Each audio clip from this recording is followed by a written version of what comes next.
ತರುವಿನ ನೆರಳು ಕೊಡುವಂತ ಸುಖವು ಕೊಡುವನು ಕೃಪೆಯ ದಿನವು. ಸ್ಥಿರ ಇರುವ ಮನ ಎನಗಿರಲಿ ಶರಣಾಗತಿ ಎಂದು ಬರಲಿ.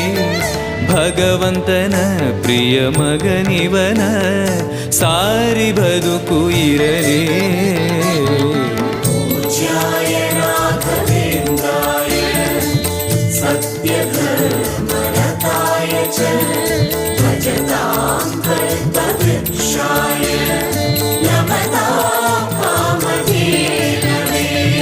ಆಲಯವೆಂದರೆ ಮಂತ್ರಾಲಯವೇ ಬೇರೆ ನಾ ಅರಿಯಲಾರೆ.